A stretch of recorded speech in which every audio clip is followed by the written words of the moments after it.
자리에 앉으시겠습니다. 주님의 평화가 여러분과 함께 하시길 간절히 축원드립니다. 여러분 양옆에 좌우에 있는 분들과 여러분 이제 눈으로 인사해 주시기 바랍니다. 반갑습니다. 감사합니다. 오늘날 우리 삶에 가장 큰 영향을 주는 게 코로나19죠. 많은 분들이 코로나19 때문에 크고 작은 어려움과 고통을 겪고 있습니다. 의료진들이 참 많은 희생을 감수하고 있습니다. 또 대다수의 국민들도 경제적으로 또 심리적으로 또 지난 2년 동안 이런 고통을 감내해 왔습니다. 이제 백신을 맞고 좀 일상의 회복을 간절히 바라보고 있는 이때에 또 어느 한 교회에서 또 이게 오미크론 확진자가 발생했다는 그런 뉴스를 들려옵니다. 그래서 지역 감염 확산을 우려하고 있는 지금 이런 상황입니다. 오미크론 때문에 걱정이 되기도 하지만 또 교회가 욕을 먹게 되지 않나 이런 생각을 또 하게 됩니다. 성도님들 가운데 코로나 때문에도 참 힘드실 텐데 세상 속에서 교회 다니는 것 바로 그 하나 때문에 또 고통을 또 어려움을 당하고 인내하고 계시는 분들이 계시지 않은가 이런 생각을 해봅니다. 이렇게 살아가면서 우리는 크고 작은 고통 속에 있으면서 회복을 우리는 간구하고 소원합니다. 하나님을 예배하는 사람도 믿지 않은 사람과 똑같이 어려움을 당합니다. 고통을 가지고 살아갑니다. 그러나 하나님이 고통을 허락하신다고 생각할 때 예배자는 하나님께 기도합니다. 하나님은 고통을 통해서 예배자들을 기도하게 하십니다. 예배자의 기도를 통해서 하나님은 하나님의 백성들을 일으켜 주십니다. 오늘 우리가 본 성경 말씀은 사무엘서입니다. 사무엘서는 이스라엘이 사사시대라는 그런 영적인 암흑기를 지나 사무엘과 다윗 왕을 통해 하나님의 백성이 세워져가는 모습을 보여줍니다. 사무엘은 온전히 하나님께 헌신해서 이스라엘의 영적 회복을 위해서 큰 사명을 감당하죠.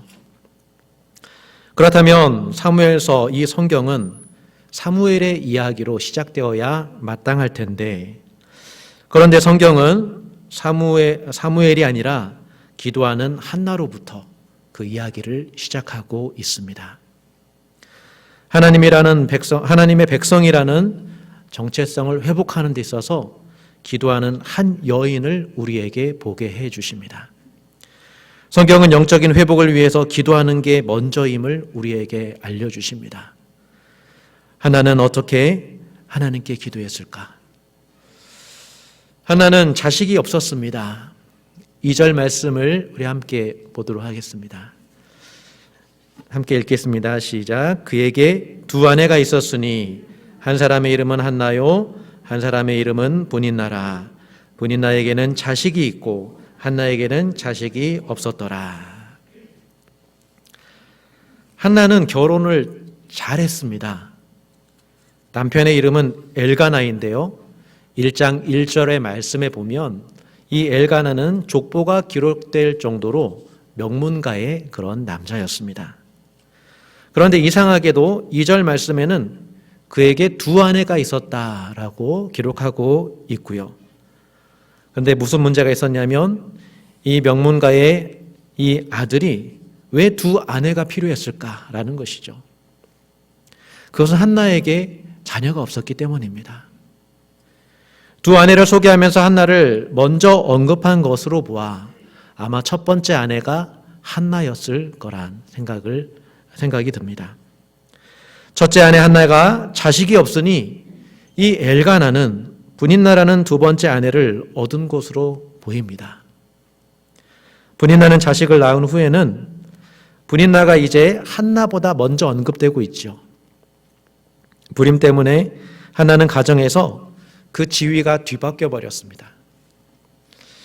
이 당시 여성에게 불임이란 참 수치스러운 일입니다. 자식을 낳지 못하면 여성의 존재 가치가 없다고 느껴지는 그런 시대였습니다. 더군다나 자녀는 하나님이 주신 선물로 여겨졌기 때문에 불임은 하나님의 축복을 받지 못한 것이다 라고 생각되었습니다. 아무리 한나가 결혼을 잘했어도 이 불임이라는 이 한 가지 때문에 한나의 결혼 생활에 큰 고통이 찾아온 것입니다.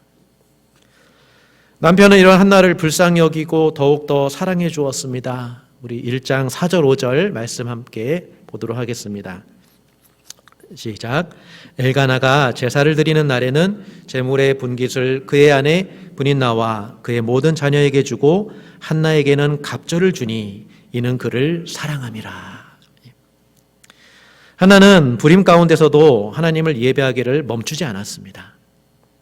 하나님이 선물을 주지 않는다 해서 제사 드리는 그 길을 떠나지 않았습니다. 소홀히 하지 않았습니다. 매년 성전에 올라가서 함께 가족이 예배를, 제사를 드렸습니다. 그때마다 아이를 간절히 기도했겠죠. 하나님께서 아이를 주시기를 기도했습니다. 그런 아내를 보며 남편 엘가나는 한나에게 제물의 그 분깃 2배를 주면서 자신의 사랑을 표현했습니다. 그 아픔을 어루만져 주려고 이 남편은 노력했습니다. 엘가나는 진심으로 한나를 사랑했습니다. 그러나 남편의 사랑은 이 한나의 이 아픔을 위로해 주지 못했습니다. 왜냐하면 한나의 고통은 하나님으로부터 왔기 때문입니다. 5절 말씀 우리 함께 더 보겠습니다. 그러나 여호와께서 그에게 임신하지 못하게 하시니, 성경은 불임의 원인을 하나님이다 이렇게 말씀하고 있습니다. 그러니 엘가나가 2배의 사랑을 줬어도 한나의 고통이 사라지지 않습니다. 하나님이 자기를 돌보지 않는다는 그 마음이, 그 하나님 앞에서 그 한나의 마음이 더욱 아픈 것입니다. 엘가나와 한나가 하나님이 한나에게 아이를 주지 않는다라는 것을 모르지는 않았을 것입니다. 그러나 그렇죠, 우리는 알면서도 말하지 못하는 경우가 있습니다. 그저 하나님이 주시겠지, 하나님이 주시겠지 한 해 한 해 애타는 마음으로 기다렸지만, 그러나 솔직히 엘가나는 그 아이를 포기했습니다. 마음을 접었습니다. 그래서 한나가 올 때 이런 말을 하죠. 어찌하여 그대의 마음이 슬프냐, 내가 그대에게 10 아들보다 낫지 아니하냐. 위로가 되었을까요? 아닙니다. 위로가 되지 못했습니다. 한나는 아들을 원하는데 아들이 아니라 하나님으로부터의 사랑을 원했습니다. 한나가 하나님께 기도하는 또 하나의 원인이 있었습니다. 6절 말씀을 우리 함께 보겠습니다. 6절 말씀. 여호와께서 그에게 임신하지 못하게 하심으로 그의 적수인 브닌나가 그를 심히 격분하게 하여 괴롭게 하더라. 한나에게는 적수가 있었습니다. 그는 자식을 낳은 브닌나였습니다. 브닌나는 한나가 임신하지 못한다는 이유로 괴롭혔습니다. 수모를 주었습니다. 격분케 했습니다. 안 그래도 한나는 아픈데 그 아픈 상처를 건드려 사람을 괴롭힙니다. 참 나쁜 여자입니다. 그런데 브닌나가 한나를 괴롭히는 장소가 어디일까요? 보면은 예배 드리는 곳입니다. 제사 드리는 곳에서 바로 이 한나를 더 괴롭히는 것입니다. 브닌나는 하나님 앞에서 한나를 괴롭히는 것입니다. 제사를 드릴 때마다 매년 괴롭혔다는 것을 보면 브닌나가 하나님을 두려워하는 사람이 아닙니다. 매년 제사를 드렸어도 이 브닌나의 제사는 헛되이 드렸습니다. 함께 한나의 아픔을 기억하고 기도해 주지 못할 망정, 불쌍히 여기는 마음도 없이 아주 그 아픈 마음에 고춧가루를 뿌립니다. 아주 못된 짓을 하고 있습니다. 그런데 놀라운 것은 한나의 태도입니다. 한나는 브닌나와 맞서 싸우지 않았습니다. 그와 다투지도 않았습니다. 악을 악으로 갚으려 하지 않았습니다. 남편의 사랑을 힘입어서 한번 브닌나와 한번 붙어볼 만도 한데, 그렇다고 남편에게도 하소연하지도 않았습니다. 괴로운 마음을 토로할 법도 한데 이 한나는 사람들에게 침묵하고 있습니다. 한나는 괴로운 마음에 울기만 할 뿐입니다. 먹어야 될 제사의 음식도 먹지 않습니다. 그런데 사람이 괴로움을 무한정 받아낼 수 있을까요? 사람이 이런 괴로움을 다 참아낼 수 있을까요? 사람은 기계가 아닙니다. 감정이 있습니다. 한계가 있습니다. 괴로움이 있는데 없는 척 하면서 살아갈 수가 없습니다. 마음에 쌓아놓은 것은 반드시 토해내게 되어 있습니다. 내가 아버지께 받은 고통이 있다면 내 아내이거나 내 아들에게 토해낼 수 있습니다. 내가 남편에게 받은 그런 고통과 괴로움이 있다면 자식들에게나 친구들에게도 토해낼 수 있습니다. 그러나 한나는 자신이 받은 이 고통과 괴로움을 사람에게 쏟아내지 않았습니다. 한나는 오직 전능하신 하나님께 마음을 쏟아 기도했습니다. 한나는 그 고통을 오직 하나님께만 내놓았습니다. 낮추시는 분도 하나님이시요, 일으켜주시는 분도 하나님이심을 믿었습니다. 마음이 너무 괴로워서 한나는 홀로 일어나 제사장이 있음에도 불구하고 성전에 들어가 통곡하며 기도합니다. 여기에 한나가 일어선다라는 표현이 있습니다. 한나는 그저 운명처럼 자기의 고통을 받아들이려 하지 않았습니다. 남편의 사랑에 만족해 하지도 않았습니다. 분인나가 격분케 했을 때 싸움에 휘말리지도 않았습니다. 한나는 자신의 고통을 하나님께서 기억해 주시기를 원했습니다. 하나님의 돌보아 주심을 기도했습니다. 그래서 괴로운 마음을 안고 일어나 하나님께 나아간 것입니다. 언약의 하나님, 생명의 하나님, 그리고 아브라함과 사라에게 자녀를 주신 그 하나님, 그 하나님의 능력을 의지해서 아들 주시기를 하나님께 나아가 기도했습니다. 일어나 홀로 나아가 자신의 수치를 씻어주시기를, 자신을 고통에서 구원해 주시기를 마음을 내놓기 위해 하나님께 홀로 나아갔습니다. 그런데 기도의 내용은 사실은 제가 기대한 그 이상입니다. 아들을 주시옵소서라는 데에서 멈추지 않고 그 주신 아들을 여호와께 드리겠다라고 서원합니다. 하나님 앞에 약속합니다. 제가 예상치 못한 기도 내용이었습니다. 보통 이렇게 힘들면 그걸 주십시오. 그걸 나에게 해결해 주십시오. 내가 원하는 것을 기도하기 마련인데, 이 한나는 아들을 달라는 기도를 할 것처럼 보였는데 한나는 주신 아들을 왜 드리겠다고 하는지 저는 이 부분에서 사실은 너무 궁금증이 생겼습니다.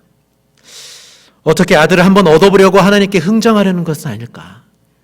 한번 주시면 한번 주시옵소서. 이것을 하기 위해서 이렇게 감당하기 어려운 그런 딜을 하는 게 아닌가? 그러나 그런 게 아니죠. 하나님은 사람의 마음을 아시기 때문에 이 한나의 기도가 그런 흥정이 아니라는 것을 알고 있습니다. 무엇이 한나가 단순히 주시기를 구하는 마음을 넘어서 하나님께 그 주신 것을 다시 돌려주려는 그런 마음을 갖게 했을까요? 이 본문에서 제가 가장 궁금한 부분이 사실은 이 부분입니다. 아마 여러분도 이 부분이 궁금해 하지 않을까 이런 생각을 하면서 이 질문을 가지고 한번 대답을 한번 찾아보았습니다. 먼저 한나가 경험한 이스라엘의 영적 현실을 한번 생각해 보고자 합니다. 한나가 매년 제사를 드렸잖아요. 매년 제사장에게 찾아갔습니다. 그때마다 이스라엘의 이 어두운 영적 현실을 경험했는데 엘리의 두 아들이 그 당시에 홈니와 비느하스, 이 두 사람이 그 당시에 제사장으로 있었습니다. 그런데 이 두 아들 어떤 사람이었을까? 2장 12절 말씀을 보면 엘리의 아들들이 영적으로 어떤 사람들이었는지를 알 수 있습니다. 한번 읽어보겠습니다. 12절, 엘리의 아들들은 행실이 나빠 여호와를 알지 못하더라. 17절 말씀, 그 소년들의 죄가 여호와 앞에 심히 크면 그들이 여호와의 제사를 멸시함이었더라. 그리고 25절에 이는 여호와께서 그들을 죽이기로 뜻하셨음이더라. 제사장이 있는데 제사장이 하나님을 모릅니다. 얼마나 나쁜 짓을 했는지 하나님이 죽이기로 작정했습니다. 당시 그 시대를 말해주는 표현입니다.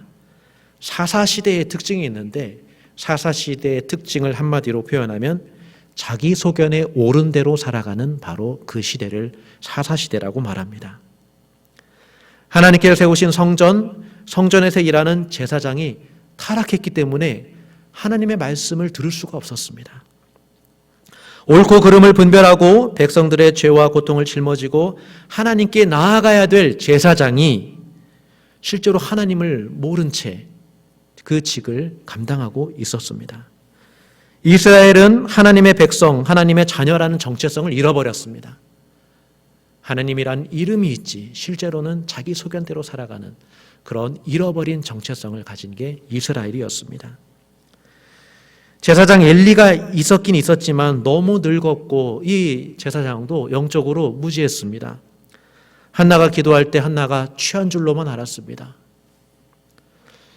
사람이 기도하는 모습을 보고 취하였다라고 생각하는 것은 그만큼 이 제사장 엘리가 기도하는 사람들의 모습을 많이 못 본 것 같습니다.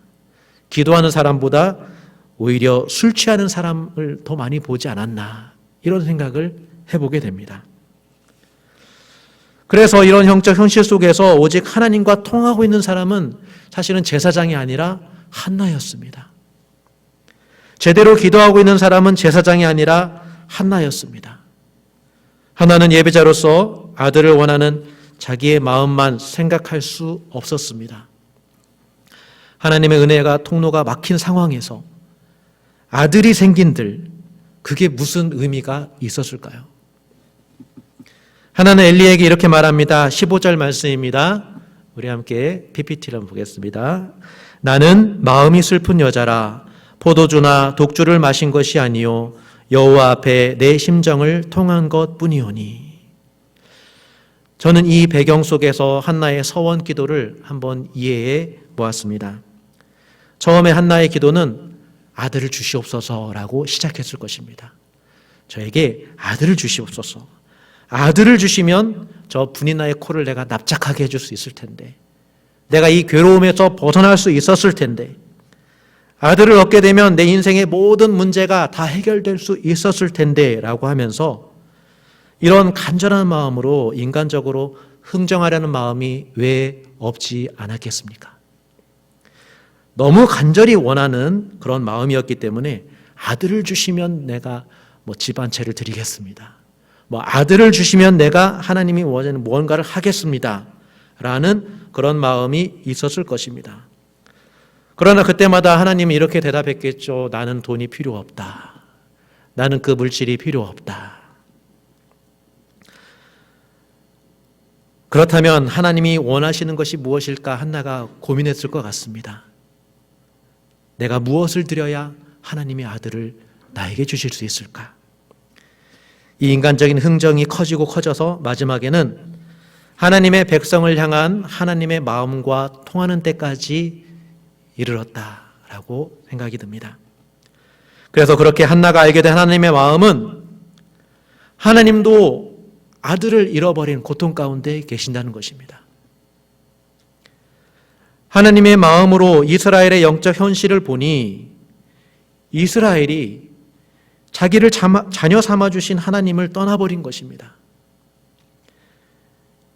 이스라엘은 하나님의 백성이라는 정체성을 잃어버렸습니다. 하나님의 거룩한 백성, 제사장 나라의 꿈이 무너져 버렸습니다. 한나 자신처럼 자녀와 함께 미래를 생각했던 그 하나님은 이스라엘에 대한 그런 미래, 그 미래를 상실했습니다. 한나가 오랫동안 자식이 없어 고통당했던 것처럼 하나님도 길을 잃어버린 자녀들의 모습을 보면서 오랫동안 아파하시고 고통받고 계셨습니다. 하나는 하나님이 주신 소중한 아들을 하나님을 위해 온전히 드리기로 결심합니다. 이제 나뿐만 아니라 하나님 때문에 아들을 구하는 그런 기도자가 된 것입니다. 그래서 오늘 본문과 같은 그런 기도를 드렸고, 하나는 응답으로 주신 사무엘을 자기의 서원대로 하나님께 드렸고, 사무엘은 이스라엘의 영적 회복을 위해서 큰 역할을 감당했습니다. 하나는 남편의 사랑에게서 만족을 얻지 않고 하나님께 기도했습니다. 그리고 본인 나의 괴로움에 맞서지 않고 괴로움을 안고 하나님께 나아가 기도했습니다. 하나는 하나님의 백성을 향한 하나님의 아버지의 마음을 깨닫고 하나님이 응답하고자 하는 그 기도를 하나님께 드렸습니다.